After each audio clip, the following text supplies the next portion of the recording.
Waheguru Ji Ka Khalsa, Waheguru Ji Ke Fateh. Today, we will talk about the Battle of Bhangani, which is the first battle fought by Guru Gobind Singh Ji. So let us start. In the year 1688, Guru Gobind Singh Ji, who was then known as Guru Gobind Rai, received a letter from Aurangzeb. In the letter, Aurangzeb states that the Guru's lifestyle is like that of the emperors, which is against his authority, and when the Guru receives his letter, then the Guru should immediately make his way to meet him, otherwise he will send his army to teach a lesson to the Guru. This letter refers to the four powers of the emperor which are given by Islamic law at the time. The four powers are: 1. Ability to hold court. 2. Ability to use Kabul horses for their armies. 3. Ability to use war drums. 4. Ability to have flag.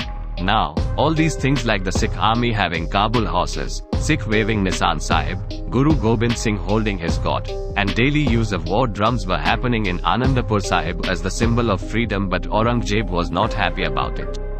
He considers them a threat to his rule.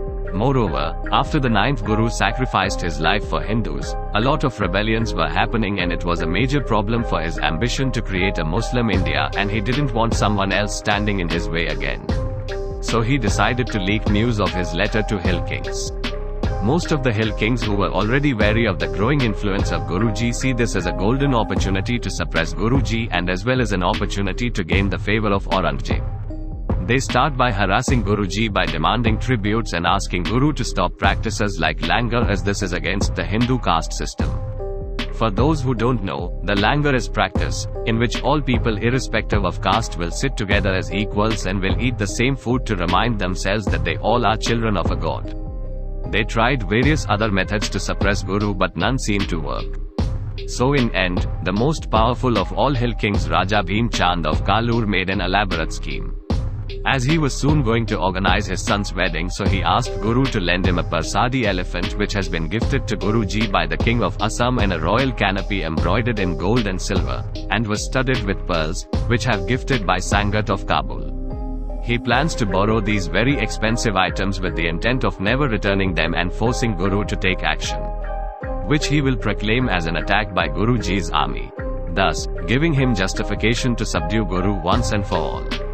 But, when he finally asked Guru to lend him these items, then, the all-knowing Guruji see through his tactic and refused Raja Bhim Chand.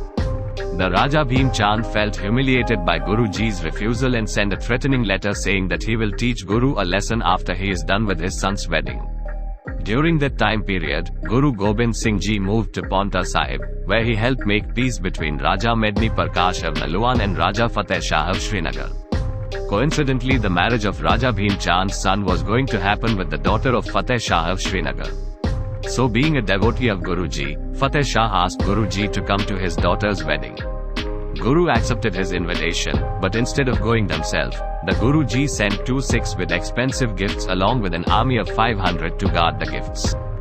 During those old times, the wedding used to span a few months, and, in the final stage of the wedding, the groom side will go with a large procession to the bride's place for the main wedding ceremony. Similarly, Raja Bhim Chand along with his army, and the army of his fellow hill kings moved the procession for going to bride place. Now, to make his happy day more happier, he thought of going via Paonta Sahib, where he will provoke Sikhs, hoping one of them will attack, and then he will use that issue to escalate the whole situation to defeat and loot Guruji. Fortunately, his plan didn't come to fruition, as when they showed up near Paonta Sahib, the Guruji refused them entry and only allowed the groom along with the small group to pass through, as he didn't want to ruin the wedding of his devotee's daughter. By this incident, Raja Bhim Chand again feels humiliated, as all the other people he invited have to take the long route to reach the bride's place. Finally, on the day of the wedding, when Raja Bhim Chand finds out that Guruji has sent expensive gifts to his soon-to-be in-laws, so, filled with anger, he threatened Raja Fateh Shah to send Sikh back, otherwise he will cancel the wedding. Fateh Shah bows down to pressure and asks Sikhs to go back. As Sikhs were going back, the greedy hill kings sent their armies to attack, and the fight ended with 57 soldiers dying on the hill kings' side, while the Sikh army remained unharmed. After this incident, the hill kings come together and write a letter to Guruji. The letter talks about 3 things. 1. Hill king believed the Guru Gobind Sahib Ji and diverted from the path of Guru Nanak Dev Ji. 2. Hill kings are not comfortable with the Guru Gobind Sahib Ji lifestyle, which reeks of an independent kingdom, and they want to stop it. 3. Hill king believe that the Guru Gobind Singh Ji should ask for forgiveness for all the trouble he has caused, and they should be a loyal citizen to Aurangzeb like them. In reply, Guruji sends a letter that states 4 things. 1. My path has always been the same as Guru Nanak. 2. Independent land you all are talking about isn't received by begging or is conquered by us. Instead, it has been rightfully bought by my father, 9th Guru, Guru Tegh Bahadur Ji. 3. Everyone staying on this land is not paying any kind of taxes. 4. Everyone living on this land is safe, unlike yours where the Mughals can raid weddings to loot the bride and you don't do anything. By replying in such a way, Guruji proves that their reason for fighting is neither the land nor the money, but it is truth and justice.